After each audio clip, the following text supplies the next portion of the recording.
With only 5% of the world's population, the US has 25% of the world's prison population, which makes the USA the world's largest jailer. Since 1970, the US prison population has risen 700%. 93% of people in prison are male, 7% are female. We have the highest incarceration rate in the world. 41% of American juveniles and young adults have been arrested by the time they turn 23. Children as young as 13 years old have been sentenced to die in prison.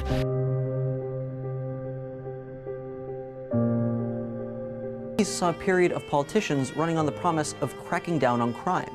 What this led to were much stricter and narrower mandatory sentencing guidelines. Small crimes would send a person to jail whether it was justifiable or not. People who had already been to jail were considerably more likely to return as a result of the three strikes law. Sentences were also made much longer, and parole was reduced in an effort to keep criminals off the streets. Unsurprisingly, the previous decade saw the start of the war on drugs and a huge increase in nonviolent drug offenders facing years in prison. African American and Hispanics comprise 58% of all prisoners in 2008, even though African Americans and Hispanics make up approximately 1/4 of the US population. 1 in 6 black men have been incarcerated as of 2001. If current trends continue, 1 in 3 black males born today can expect to spend time in prison during his lifetime. Racial minorities are more likely to be arrested and convicted, and once convicted, they often face harsher sentencing than their white counterparts. The smart political move is to appear tough on crime because crime is scary, so we increased minimum sentences, we arrested more people, we sent more of them to prison. That's how we looked tough on crime. Our prisons violate international standards. Solitary confinement increases instability and violence in inmates and is considered by international law to be torture.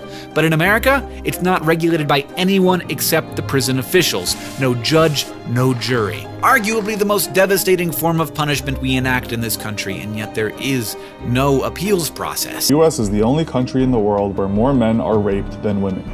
There were 216,000 victims of rape in US prisons in 2008. That is roughly 600 a day or 25 every hour. A Democrat from Tennessee justified cutting off federal student aid for prisoners with this logic. Just because one blind hog may occasionally find an acorn doesn't mean many other blind hogs will.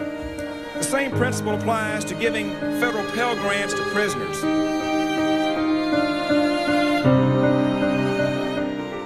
In the United States, reoffending rates are 77%.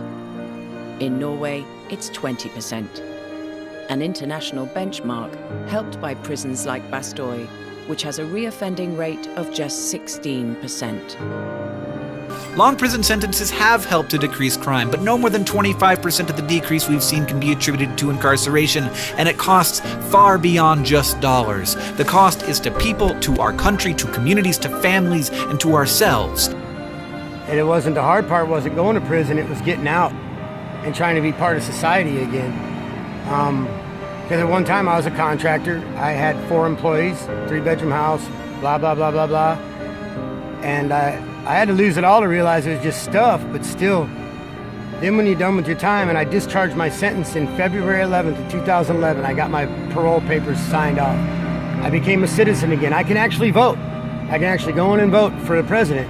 But I can't get a job here or here or here. I can't have any apartments because they won't accept felons.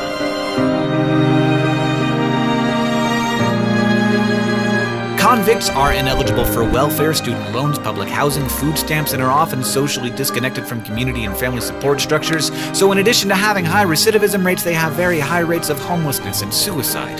Somewhere along the way, we started to think that being tough on crime meant being tough on criminals, but that's not the same thing. Punishment is only one piece of a much larger crime reduction pie.